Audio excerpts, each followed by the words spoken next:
வணக்கம் எவ்ரிவோன். இந்த வீடியோவில் நான் பார்க்க போகிறது இந்த முக்காவாசி பூமியானது கடலால் சூழப்பட்டிருக்கு.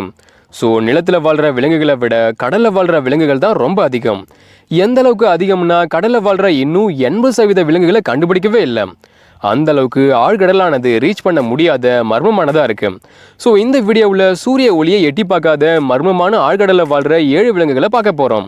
கண்ணில் சன்கிளாஸ் போட்ட மீன், வாய் நிறைய பற்களை கொண்ட மீன், பாம்பு மாதிரியான சுறா, கடலில் வாழ்கிற சிலந்தி, கடல் தேவதை அப்படின்னு 7 வித்தியாசமான வினோதமான ஆழ்கடல் உயிரினங்களை பார்க்க போகிறோம். ஆழ்கடல் இருட்டை சமாளித்து வாழ என்ன திறமைகளை வளர்த்துருக்குங்கிறதையும் பார்க்க போகிறோம். வாங்க ஆழ்கடலுக்கு டிராவல் பண்ணுவோம்.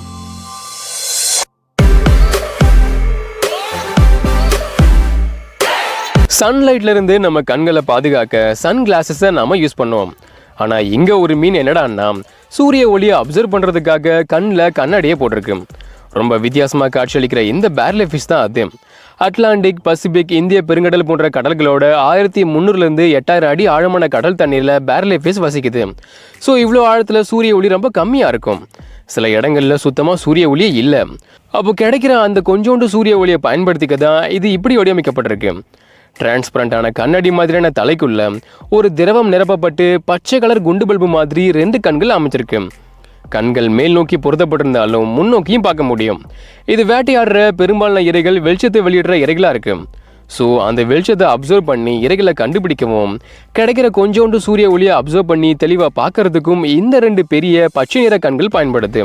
அப்புறம் முன்னாடி இருக்க கண்ணாடி மாதிரியான இந்த தலையும் அதுக்குள்ளே இருக்க திரவமும் கூடுதல் லென்ஸாக பயன்பட்டு இன்னும் சூரிய ஒளியை அப்சர்வ் பண்ணுறதுக்கும் கண்களை பாதுகாக்கவும் பயன்படுது. அப்போது இருட்டில் தெளிவாக பார்க்க தான் இவ்வளோ பெரிய கண்களையும் கண்ணாடி தலையையும் வச்சுருக்கு. இவ்வளோ ஆழத்தில் தனிமையில் வாழ்கிற பேர்லே ஃபிஷ் பழுப்பு கலரோட அங்கங்கே வெள்ளி கலர் செதிர்களோட இருக்கு. அப்புறம் முகத்துக்கு முன்னாடி இருக்க 2 புள்ளிகளை கண்கள்னு நினச்சிடாதீங்க, அதுதான் மூக்கு. இதுங்க ஸ்பான் அப்படிங்கிற ஒரு இனச்சேர்க்கை முறையை வச்சிருக்கு. அதாவது பெண் கருவுறாத முட்டையில் இடும். அட் த சேம் டைம் ஆணும் தான் விந்தணுக்களை ரிலீஸ் பண்ணும். தண்ணியில் முட்டையும் விந்தணும் சேரும்போது முட்டைகள் கருவுறுது. அப்புறம் குஞ்சுகள் பொரிக்கும். பொதுவாக 15 சென்டிமீட்டர் நீளம் இருக்கிற இந்த பேர்லே ஃபிஷ் 57லேருந்து 147 கிராம் வெயிட்டும் இருக்கும். ஆழ்கடலில் வாழ்கிறதால இது எத்தனை வருஷம் வாழும்னு கண்டுபிடிக்க முடியல. ஆனால் 10 வருஷம் வாழும்னு கணிக்கப்பட்டிருக்கு. உலகம் முழுசும் வெப்பமண்டல மித வெப்பமண்டல கடல்களில் காணப்படுற வைப்பர் ஃபிஷ் 500லேருந்து 9000 அடி ஆழம் வர கடலில் காணப்படுது. இவ்வளோ இருட்டில் வாழ்கிறதால இரைகளை பிடிக்க ஒரு தனித்திறமையை வச்சிருக்கு. முதுகுலேருந்து ஆரம்பிக்கிற ஒளியை உருவாக்கக்கூடிய ஒரு குண்டு பல்பு வாய்க்கு முன்னாடி தொங்கிட்டு இருக்கு. இந்த உறுப்புலேருந்து வர்ற வெளிச்சம் இரைகளை ஈர்க்கும்போது அதை இது ஈஸியாக வேட்டையாடும். அப்புறம் இந்த மீன் உடம்போட பக்கவாட்டிலையும் வெளிச்சத்தை உருவாக்கும். ஆனால் இந்த வெளிச்சம் பிரெடர்ஸை இருந்து தப்பிக்கிறதுக்கு எப்படின்னா சூரியனோட 1% வெளிச்சம் கிடைக்கும் போது அந்த வெளிச்சத்தில் தான் உடம்போட பக்கவாட்டில் உருவாகிற வெளிச்சமும் மெர்ஜாகிடுறதால பிரெடர்ஸால் இதை பார்க்குறதே கஷ்டம்தான். இதில் எங்கேருந்து அதுங்க வேட்டையாடும். இப்படி தான் உடம்புல உருவாகிற ஒளியை பயன்படுத்தி வேட்டையாடவும் வேட்டையாடப்படாமல் தப்பிக்கவும் செய்யுது. வாயில் பொருந்தாமல் இருக்கிற ஊசி மாதிரியான நீளமான பற்கள் ஒரு கூண்டு மாதிரி செயல்பட்டு இரைகளை பிடிக்குது. தான் வாயை 90 டிகிரி வரை திறக்க முடியுங்கிறதால தான் சைஸில் பாதி இருக்கிற இரைகளையும் அதை விட பெரிய இரைகளையும் முழுங்க முடியும். வயிறும் தோலும் கூட பெரிய இரைகளை முழுங்க ஃப்ளெக்சிபிளாக அமைக்கப்பட்டிருக்கு. நைட்டில் மேற்பரப்புக்கு பக்கத்துலேயும் பகலில் ஆழ்கடலையும் காணப்படுற வைப்பர் ஃபிஷ் 30 சென்டிமீட்டர் நீளமும் 60 கிராம் எடையும் ரீச் பண்ணும். ஒரே இடத்துல அசையாமல் இருந்து வேட்டையாடுற வைப்பர் ஃபிஷ்ஷால் பல நாள் பட்டினியாகவும் இருக்க முடியும். வளசதை மாற்றத்தை குறைச்சி பல நாள் பட்டினியாக கிடக்கு. ஆழ்கடலில் உணவு கிடைக்கிறதே பெரிய விஷயங்கிறதால இந்த மாதிரி பட்டினி கிடக்க வேண்டியதாக இருக்குது. அதிவேகத்தில் இரையை தாக்கும்போது ஏற்படுற அதிர்ச்சியை குறைக்க அதிர்ச்சியை அப்சர்வ் பண்ணிக்கிற ஒரு முதுகெலும்பையும் வச்சிருக்கு. ஆழ்கடலில் வைப்பர் ஃபிஷ் பொதுவாக 15லேருந்து 30 வருஷம் வரை வாழும். ஒரு ஃபுட்பால் மாதிரி உருளையாக பசிபிக் பெருங்கடலில் அதிகமாக வாழ்கிறதால பசிபிக் ஃபுட்பால் ஃபிஷ்னு அழைக்கப்படுது. பசிபிக் பெருங்கடலில் 500லேருந்து 3000 அடி ஆழத்தில் வாழ்கிற இந்த மீன்கள் ஆங்கிலர் ஃபிஷ்ஷோட ஒரு வகையாக இருக்குது. ரொம்ப ரேரான இந்த மீனானது இதுவரை 31 முறை மட்டும்தான் நம்ம கண்ணில் பட்டிருக்கு. ஏன்னா இதுங்களை கண்டுபிடிக்கிறது ரொம்ப கஷ்டம். இந்த இனங்களில் பெண்களோட தலையில் குண்டு பல்பு மாதிரி லைட் எரியும். இந்த வெளிச்சம் இரைகளை கவர்ந்து எடுத்து பக்கத்தில் கொண்டு வரும்போது இது ஈஸியாக வேட்டையாடும். இந்த மீன்களோட இனச்சேர்க்கை ரொம்ப வித்தியாசமாக இருக்குது. பெண்களுக்கு தலையில் குண்டு பல்பு இருக்கும்போது ஆணுக்கு இருக்காது. ஆனால் ஆணுக்கு சிறந்த வாசனை உணர்வு இருக்குது. பெண்ணை விட ஆண் 10 மடங்கு சின்னதாகவும் இருக்குது.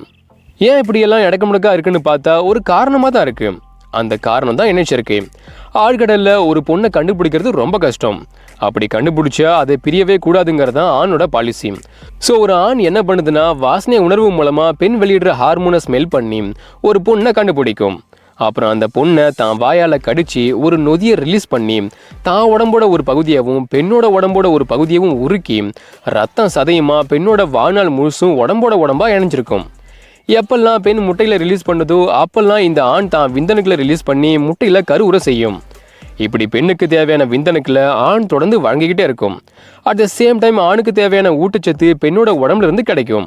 ஸோ ஆணானது இந்த சுச்சுவேஷனில் வேட்டையாடவோ நீந்தவோ அவசியமே இல்லை. அதனால தான் அதோட தலையில் குண்டு பல்பும் இல்லை.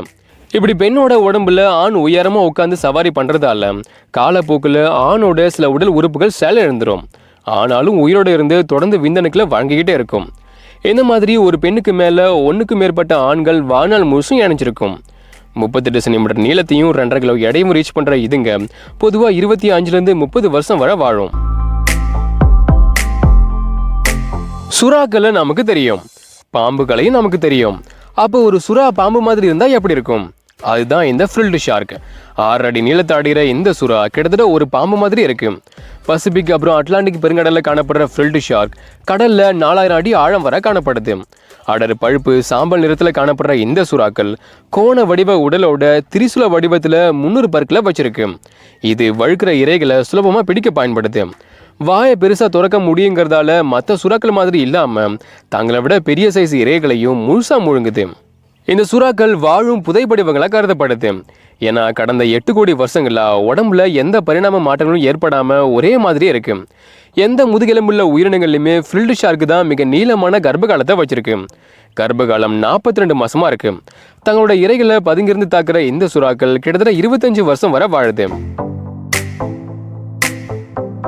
பேரு கடல் சிலந்தின்னு இருந்தாலும் பார்க்கவும் சிலந்தி மாதிரி இருந்தாலும் இதுங்க உண்மையான சிலந்திகள் இல்லை. இப்போதைக்கு ஒரு முதுகெலும்பில்லாத உயிரினமா இருக்கு. அதை தாண்டி இது என்ன வகை உயிரினம்னு இன்னுமே பெரிய குழப்பம் நீடிக்குது. பூமியோட எல்லா கடல்களையும் காணப்படுற இந்த சீ ஸ்பைடர்ல 1300 இனங்கள் இருக்கு. ஒவ்வொரு இனமும் ஒரு கால்ல இருந்து இன்னொரு கால் வர 1 மில்லிமீட்டர்ல இருந்து 70 சென்டிமீட்டர் வரை சைஸ்ல மாறுபடும். அண்டார்டிகாவை சுத்தி இருக்க இனங்களும் ஆழ்கடலை வாழ்ற இனங்களும் மற்றதை விட பெருசா இருக்கும். இதுக்கு கிட்டத்தட்ட உடம்பே இருக்காது. உடம்பு ரொம்ப குட்டியா இருக்கும். ஆனா கால்கள் பெருசா இருக்கிறதால செரிமான உறுப்புகள் உட்பட சில முக்கியமான உறுப்புகள் காலுக்குள்ள காணப்படுது. எந்த அளவுக்குன்னா தனியா சுவாசிக்கிறதுக்குன்னு எந்த உறுப்பும் இல்லை. கால்களில் இருக்க எலும்புகள் வழியாக தான் ஆக்சிஜனை சுவாசிக்குது. அந்த அளவுக்கு கால் தான் இதுக்கு எல்லாமே. பொதுவாக 8 கால்கள் இருந்தாலும் சில இனங்களுக்கு 10லிருந்து 12 கால்கள் வரை இருக்கும். வேட்டையாடுற இரையோட உடம்புக்குள்ள ப்ரொபோஸ்கிஸ் அப்படிங்கிற குழாய் மூலமா ஓட்ட போட்டு அதை உறிஞ்சி சாப்பிட்றோம். இந்த கடல் சிலந்திகளில் ஆண்கள் தான் முட்டைகளை தான் கூடவே வச்சு குஞ்சு பொறிக்கிற வரை பாதுகாக்கும். பொதுவாக 3லிருந்து 12 மாதம் வரை வாழுது. ஆழ்கடலில் வாழ்கிற அழிக்க முடியாத ஒரு உயிரினம் தான் இந்த டார்டிகிரேட். ஏன் அழிக்க முடியாதுன்னு சொல்கிறேன்னா எந்த சுச்சுவேஷன்லையும் இதால் உயிர் வாழ முடியும். ஆழ்கடல் மட்டும் இல்லை, மலையோட உச்சி, வெப்பமண்டல மழைக்காடுகள், அண்டார்டிக் மாதிரியான குளிர் பிரதேசங்கள், ஏன் காற்று இல்லாத ஸ்பேஸில் கூட இதுங்களால் வாழ முடியும். -272 டிகிரி செல்சியஸ் உறைஞ்சு போன பனியையும் 150 டிகிரி செல்சியஸ் மோசமான வெப்பத்தையும், நமக்கு ஆபத்தான கதிர்வீச்சை விட 1000 மடங்கு அதிகமான கதிர்வீச்சையும் அதிக அழுத்தத்தையும் சமாளித்து வாழ முடியும். அத்தியாவசியமாக தேவைப்படுற தண்ணியும் உணவு இல்லாமல் கூட வாழ முடியும். எவ்வளோ அடித்தாலும் தாங்குறாண்டா இவர் ரொம்ப நல்லவண்டாங்கிற மாதிரி எவ்வளோ அடித்தாலும் தாங்கிக்கிற டார்டிகிரேட் பல தடைகளை தாண்டி உயிர் வாழும். அதுக்குன்னு இதை நீங்கள் ரொம்ப பெரிய விலங்கெல்லாம் கற்பனை பண்ண வேணாம். இதுங்க ரொம்ப குட்டி. பொதுவாக 0.5 மில்லிமீட்டர் தான் இருக்கும். நுண்ணோக்கியால் மட்டும்தான் பார்க்க முடியும். 4 ஜோடி கால்களை கொண்ட முதுகெலும்பில்லாத இந்த உயிரினம் பாசிகள், லைக்கன்கள், மணல் மாதிரியான ஈரமான இடங்களில் வாழும். சுவாசிக்கிறதுக்கு சுவாச உறுப்பு இல்லை. அதுக்கு பதிலாக தான் தோல் வழியாக சுவாசிக்குது. ஆனால் சாப்பிட்றதுக்கு வாய் இருக்கும். குட்டையா குண்டா இருக்கிற இந்த உயிரினங்கள் பூமியில் 50 கோடி வருஷத்துக்கு முன்னாடியே உருவாக்கிடுச்சு. நீர் கரடிகள், பாசி பன்றிக்குட்டிகள்னு அழைக்கப்பட்ட டார்டிகிரேட் பொதுவாக 2 மாதத்துலேருந்து 25 வருஷம் வரை வாழும். ஆனால் தங்களோட வளர்ச்சிதை மாற்றத்தை குறைச்சி எதுவும் பண்ணாமல் ஒரு செயலற்ற நிலையில் இருக்கும்போது 30 வருஷத்தை தாண்டியும் வாழ முடியும்.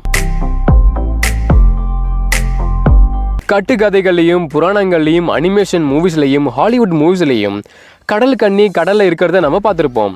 ஆனால் உண்மையில் அந்த மாதிரி எந்த கடல் கண்ணியும் கடலில் கிடையாது. ஆனால் கடல் தேவதைகள் இருக்கு. ஆர்டிக்ல இருந்து பூமத்திய ரேகை பகுதி வர வடமேற்கு பசிபிக் பெருங்கடலோட ஓரங்களில் 650லிருந்து 6000 அடி ஆழமான கடல் தண்ணியில் காணப்படுது. ஆனால் இது ரொம்ப பெருசுலாம் கிடையாது. அதிகபட்சமாக 5 சென்டிமீட்டர் உயரத்தை தான் எட்டும். கிட்டத்தட்ட 15 மில்லிகிராம் வெயிட் தான் இருக்கும். இந்த குட்டி உயிரினம் ரொம்ப டிரான்ஸ்பரண்டா கண்ணாடி மாதிரி இருக்கு. உடல் உறுப்புகள் வெளிப்படையா தெரியுது. அதோட உள் உறுப்புகள் ஆரஞ்சு கலர்ல ஜொலிக்குது அப்படின்னா அது பசியோட இருக்குன்னு அர்த்தம். இதுக்கு பிடிச்ச ஒரே உணவு இந்த கடலை பட்டாம்பூச்சி மட்டும்தான். அதாவது இறகுகளை கொண்ட இந்த நத்தை தான் அது. சி ஏஞ்சலுக்கு கண்ணு தெரியாது, இந்த சி பட்டர்ஃப்ளைக்கும் கண்ணு தெரியாது. ரெண்டுமே தண்ணியில் ஏற்படுற மாற்றங்களை உணர்ந்து இரையை கண்டுபிடிக்கும். அடுத்து தொடர்றது மூலமா இரையை கன்ஃபார்ம் பண்ணும். சி ஏஞ்சல் பதுங்கிருந்தோ இல்லை பின்தொடர்ந்தோ சி பட்டர்ஃப்ளையை தாக்கும். வாயிலிருந்து வெளியே வர்ற குக்கி மாதிரியான 6 டென்டகல்ஸும் நடுவில் இருக்க ரேடுலாங்கிற பல்லும் ஓட்டில் இருந்து கடல் வண்ணத்து பூச்சியோட சதைகளை கிழிச்சு எடுத்து சாப்பிட்றோம். சி பட்டர்ஃப்ளையை முழுசாக சாப்பிட்டு முடிக்க 2லேருந்து 45 நிமிஷம் கூட ஆகும். சி பட்டர்ஃப்ளைஸ் 1 சென்டிமீட்டருக்கு கம்மியாக நீளத்தில் இருக்கிறதால இதை சாப்பிட்றது சி ஏஞ்சலுக்கு ரொம்ப ஈஸி. அது மட்டும் இல்லாமல் சி பட்டர்ஃப்ளையை விட சி ஏஞ்சல்ஸ் 2 மடங்கு வேகமாக நகரும். எந்த அளவுக்கு வேகம்னா 1 செகண்டுக்கு 10 சென்டிமீட்டர் வேகத்தில் போகும். பொதுவாக 1 செகண்டுக்கு 1லேருந்து 2 முறை சிறகுகளை அடித்து நகர்ந்தாலும் இரையை துரத்தும் போது இதை விட அதிகமாகவும் சிறகுகளை அடிக்கும்.